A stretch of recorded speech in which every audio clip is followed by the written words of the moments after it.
Hoje nós vamos conversar com o governador de Minas Gerais, Romeu Zema, reeleito na última eleição, em primeiro turno com 56% dos votos e que desponta como um potencial candidato à presidência da República na eleição do ano que vem. Seja muito bem-vindo ao Metrópolis, governador Romeu Zema. Satisfação enorme estar aqui com você, Paulo. Governador, eu queria começar abordando justamente essa questão de 2026. O seu nome é lembrado para a presidência da República, o senhor mesmo disse que não descarta essa possibilidade, mas o que definirá uma candidatura ou não sua à presidência da República? Paulo, eu não sou político de carteirinha, eu tenho um histórico todo na iniciativa privada e sou governador de Minas hoje por inconformismo com aquilo que o PT fez em Minas no passado. O PT literalmente arrasou Minas Gerais entre 2015 e 2018.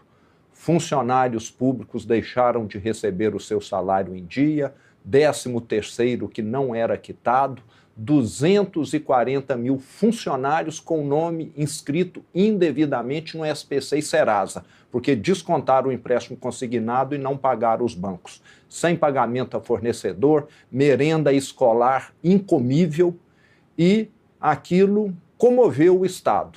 E eu falei, eu nunca participei de política, mas me sinto aqui na obrigação de fazer alguma coisa. E mostramos que é possível fazer uma política diferente.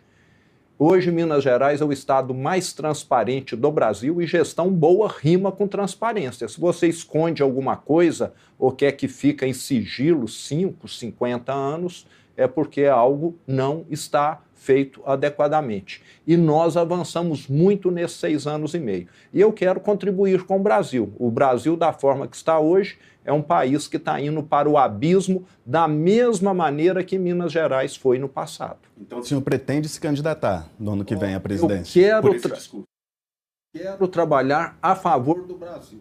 Não sei ainda como, mas quero trabalhar muito. O que nós precisamos é tirar a esquerda. A esquerda deu errado em todo lugar do mundo. E tudo que deu errado no mundo, eles estão querendo fazer dar certo aqui no Brasil. Parece que é algo de gente maluco, mas é o que está acontecendo. Eu queria abordar o assunto do momento, que é o julgamento que ocorreu ontem envolvendo uma sessão do julgamento que envolve o ex-presidente Jair Bolsonaro. Ele foi interrogado pelo ministro Alexandre de Moraes e teve um tom bastante ameno em relação a Alexandre de Moraes. Bolsonaro chegou a brincar com o ministro, convidando Moraes para ser vice numa chapa em 2026. Como o governador avalia o julgamento de Bolsonaro ontem no STF? Bolsonaro, que está inelegível e busca reverter a situação no TSE para ser candidato em 2026. Paulo, eu tive uma segunda e terça-feira extremamente longas. Na segunda-feira, a nossa Polícia Militar comemorou 250 anos. Eu cheguei em casa, já era 11 horas da noite. Ontem tivemos o início da Mega Leite, que é a maior exposição feira de leites da América Latina. Não foi diferente.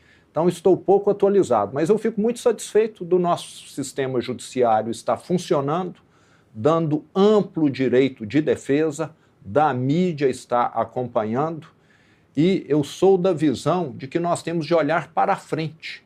Nós estamos aí usando um recurso escasso, que é a justiça, para julgar um caso que, na minha opinião, parece que acaba sendo perseguição ao adversário político. E nós temos tanta coisa importante para ser julgada, deveríamos estar priorizando isso. Há uma ditadura do STF, como afirma Bolsonaro? Eu vejo que é uma perseguição a adversários políticos, sim, e a justiça, de certa maneira, caminha nesse sentido. Parece que fica muito visível, a percepção realmente é essa.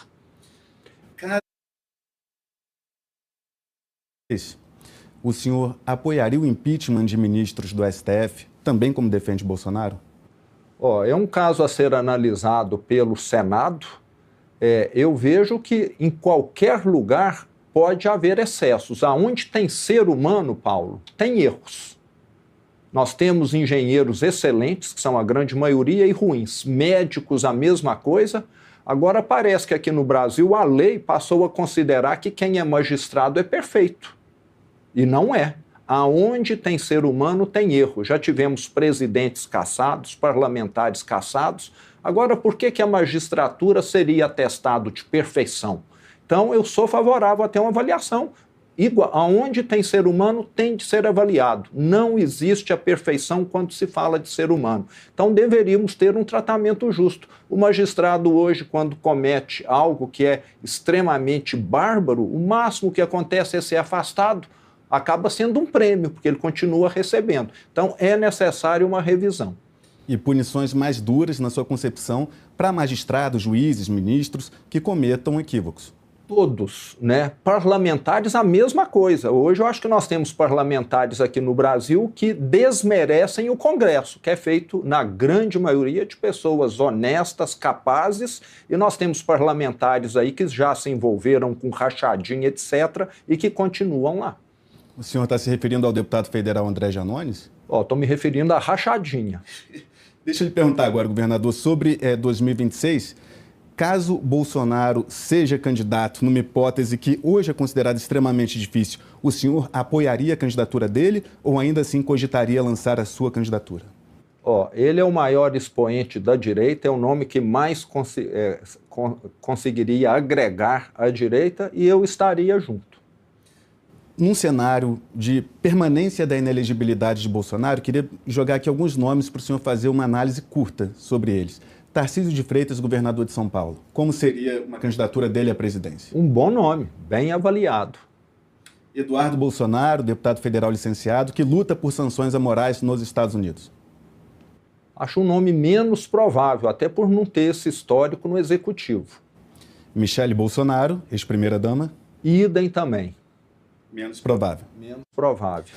Ao responder uma pergunta semelhante a essas que eu fiz ontem, o ex-governador do Ceará, Ciro Gomes, ao avaliar o nome do governador Romeu Zema, avaliou como desastrosa a sua gestão em Minas Gerais. Por que o senhor acredita que Ciro Gomes fez essas críticas ao senhor? Como o senhor vê essas críticas de Ciro Gomes? Eu convido ele a ir a Minas Gerais e conversar com os mineiros. Talvez ele vai se inteirar mais do que aconteceu nos estados nos últimos 6 anos e meio. Ele está convidadíssimo a ir lá e conversar. Ande nas ruas e pergunte. É um convite formal a Ciro Gomes para ir a Minas Gerais? Estamos à disposição. Se ele quiser ir, será um prazer. Se não quiser, alguém que não está querendo se informar adequadamente. E teve também uma repercussão nos últimos dias por conta de uma declaração do governador, numa entrevista à Folha de São Paulo, na qual o governador declarou que não houve ditadura militar no Brasil. Essa declaração aproxima o governador de segmentos da direita, segmentos conservadores. No entanto, essa declaração também não pode afastar o senhor de partidos de centro como o MDB, que condena o que o MDB afirma que houve sim uma ditadura militar, o PSD de Kassab e o próprio Republicanos, que é um partido de centro-direita que tem Hugo Mota na presidência da Câmara. Hugo Mota, ao assumir a presidência da Câmara, afirmou que tem nojo à ditadura, repetindo Ulisses Guimarães. Então, essa declaração negando a ditadura, ela não o aproxima da direita, mas afasta de partidos de centro?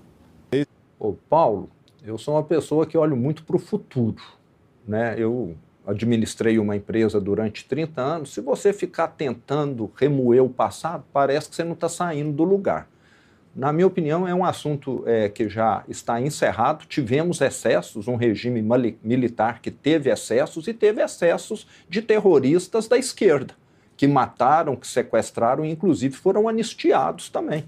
Então, acho que é algo que tem que ser esquecido, né? Não é ficar falando isso aí, eu acho que nós ficarmos perdendo tempo. Agora, hoje, nós temos uma ditadura no Brasil, sim.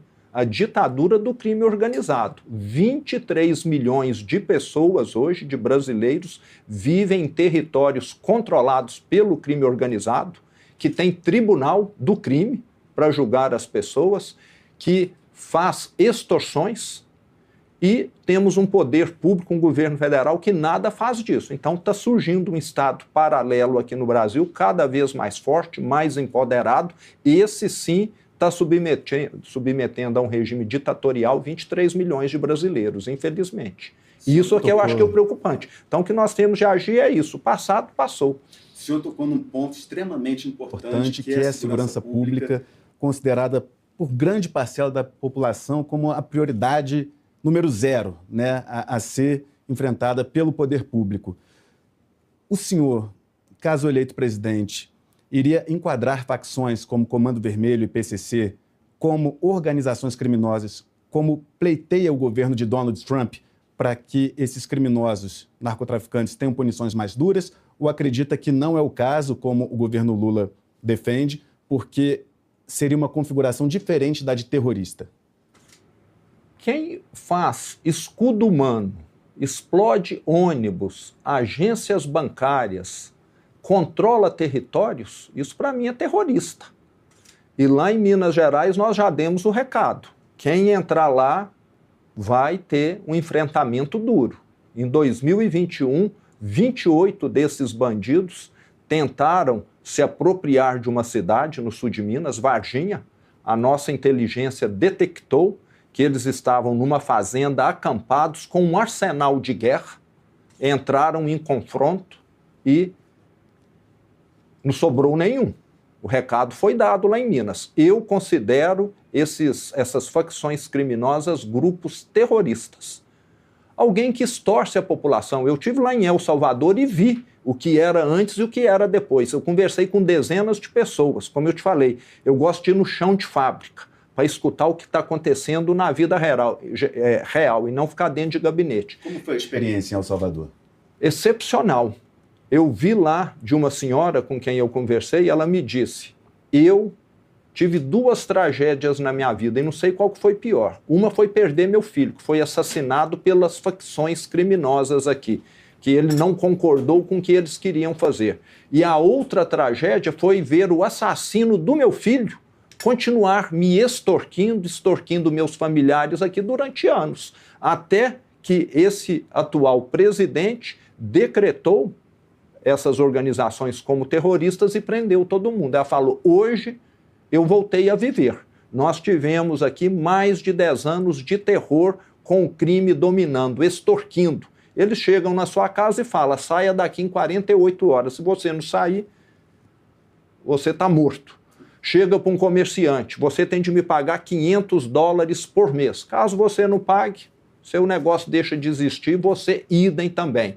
Então você vive sempre sobre o domínio do medo. E o brasileiro está cansado dessa violência. É cada vez mais comum agora com as redes sociais, você vê, né, o sujeito chegando de capacete, dá um tiro por causa de um celular, pega o celular e ainda mata depois. O brasileiro está farto disso, com medo, recluso em casa, e temos um governo federal que nada faz, não consegue nem vigiar as fronteiras adequadamente por onde chega droga que rende para o crime organizado e armas que acabam dando munição para eles também. O senhor, então, classificaria essas organizações, Comando Vermelho e PCC, como terroristas?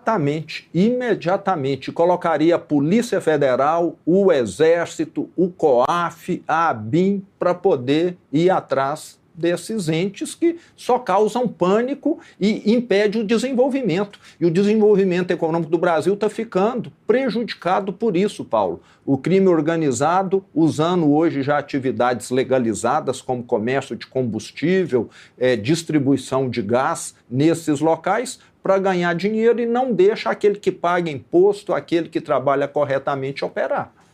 Lá em El Salvador tem um presídio que foi construído para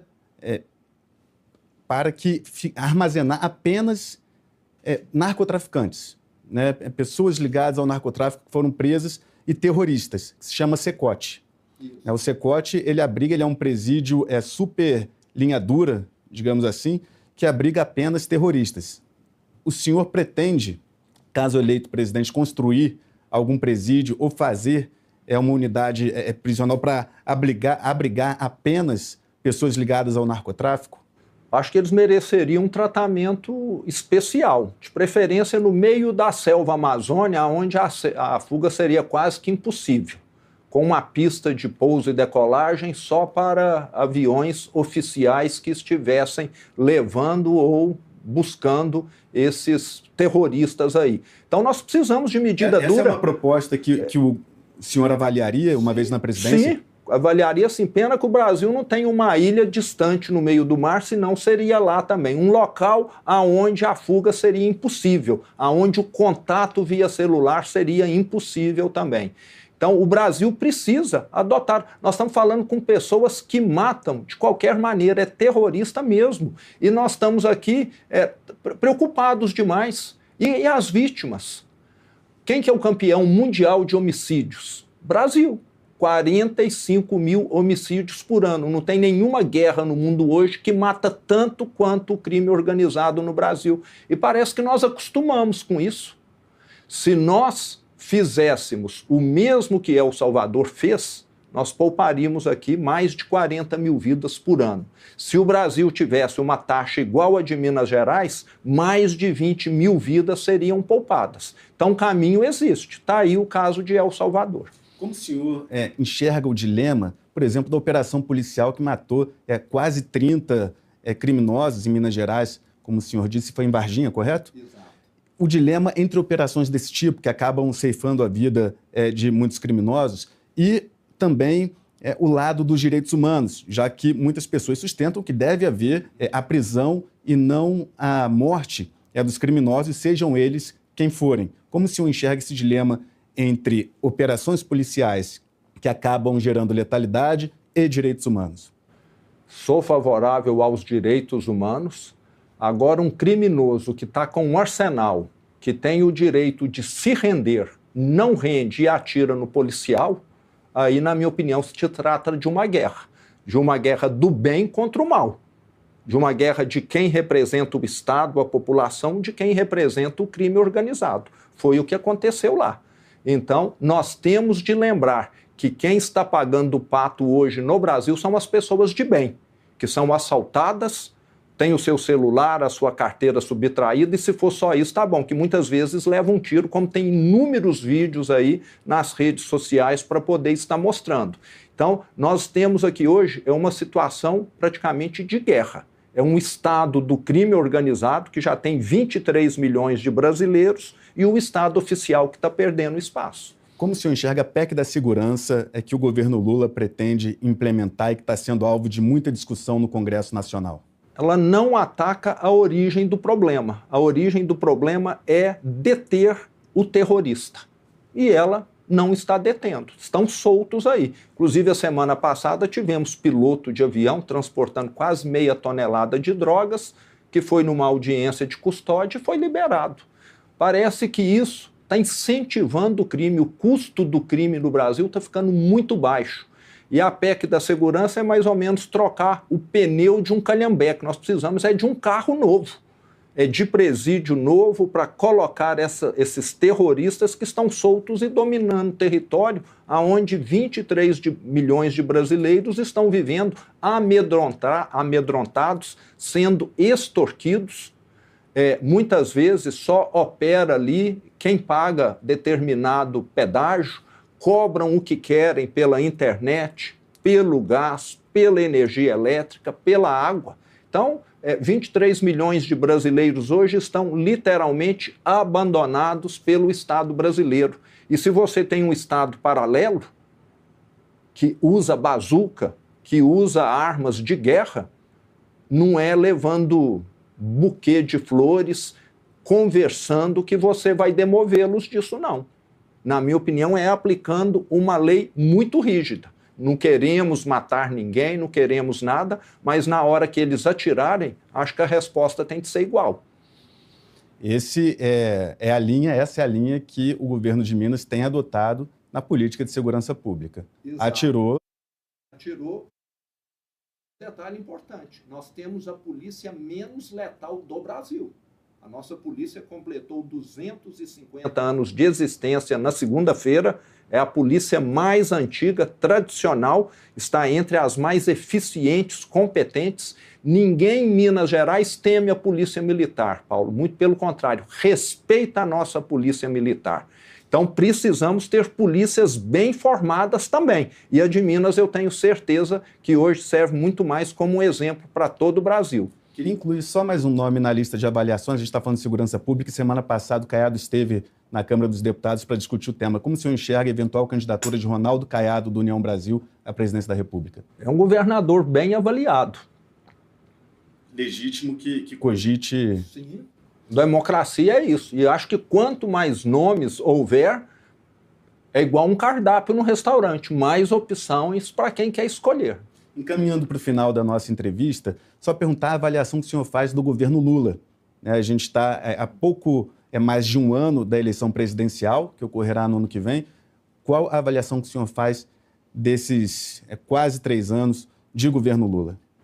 Paulo, nós estamos caminhando para repetir aqui no Brasil o que aconteceu em 2015 e 2016. 2015 e 2016 nós tivemos a maior recessão da história do Brasil. A economia recuou 8%. 3 milhões de brasileiros perderam o emprego. Milhares de empresas fecharam, faliram naquele período ali. E um detalhe importante, naqueles 2 anos, 2015 e 2016, só o Brasil estava em recessão no mundo. A Ásia crescia, a Europa crescia, a África, a América Latina, todo mundo crescia. E o Brasil afundava. Por causa de quê? Escândalo, corrupção, petrolão, mensalão, mala de dinheiro, provocado por quem? PT. Estamos assistindo agora a mesma coisa. Esses números bonitos da economia estão sendo anabolizados. Uso de anabolizante. É fácil você sair fazendo uma gastança e corroendo o patrimônio. Você vai viver igual um milionário, mas daqui a pouco você não tem mais nada. O que está acontecendo no Brasil está aí. A ponta do iceberg está começando a mostrar o que nós temos por baixo. Essa questão de querer cobrar o IOF, essa questão agora de tributar letra de crédito imobiliário, letra de crédito agrícola, tudo afeta o setor produtivo. Então, nós estamos aí com um governo que está usando regras que nenhum outro país do mundo utiliza mais e eles querem fazer aqui no Brasil, achando que gastança é a solução. O INSS, a questão do INSS, o escândalo, impactará a eleição de Lula no ano que vem? O senhor avalia, lembrando que é um esquema que começou antes do governo Lula e que ganhou força ao longo do atual governo, só para contextualizar corretamente. O senhor acredita que haverá mais impacto em Lula?